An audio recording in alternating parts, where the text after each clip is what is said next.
Students, good morning. Class 5th Hindi first, second chapter, second lecture. चलिए बेटा chapter शुरू करते हैं। सम्राट शिशुपाल से बहुत अप्रसन्न हुए। उन्होंने 1 सप्ताह के भीतर सब जानकारी देने को कहा।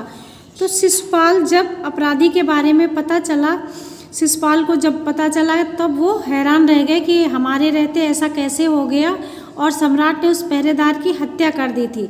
शिशुपाल सोचते रहे कि सम्राट को कैसे अपराधी घोषित किया जाए, लेकिन न्याय की दृष्टि से सम्राट और साधारण व्यक्ति में कोई अंतर नहीं होता है।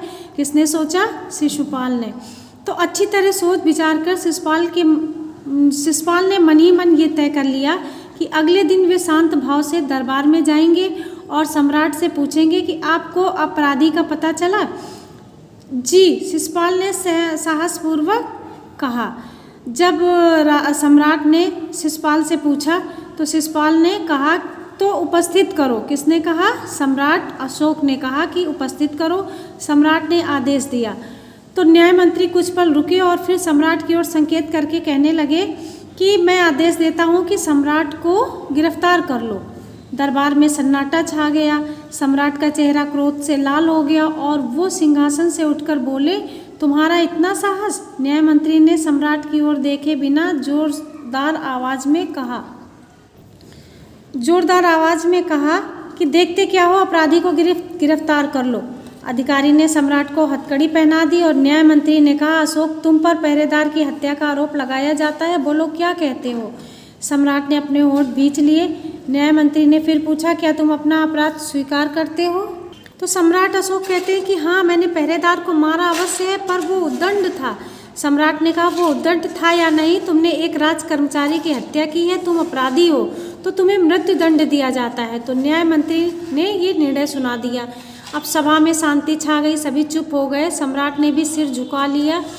तभी न्याय मंत्री का संकेत पाकर एक कर्मचारी सम्राट अशोक की मूर्ति ले आया और न्याय मंत्री ने खड़े होकर कहा कि सभाजनों, ये सच है कि अपराधी को दंड मिलना चाहिए, परंतु अपराधी कोई और नहीं, हमारे सम्राट हैं। इसलिए मैं आज्ञा देता हूँ कि सम्राट को सावधान छोड़ दिया जाए और उनके स्थान पर सम्राट की मूर्ति को फांसी पर लटका दिया जाए। इससे लोगों को भी शिक्षा मिलेगी।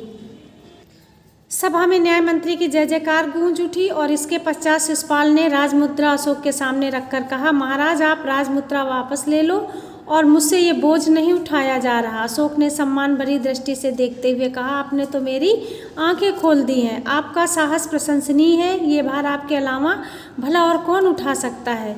इतना कहकर उन्होंने न्याय मंत्री को गले से लगा लिया। अब बेटा आपका ये लेक्चर फिनिश होता है, आप लोग अपना होमवर्क नोट कीजिए। बेटा ये मौखिक प्रश्न उत्तर है, आपको ये अपनी रफ कॉपी पे करना है। परदेसी कौन था? सम्राट अशोक। बुक में भी फिल करना और रफ नोटबुक में लिखना और लर्न करना। सम्राट अशोक ने किसे न्याय मंत्री बनाया? तो शिशुपाल को।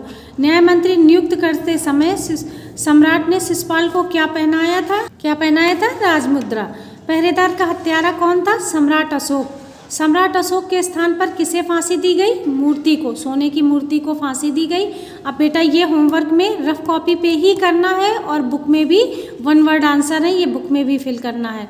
अगला लेक्चर कल पढ़िएगा। Thank you class.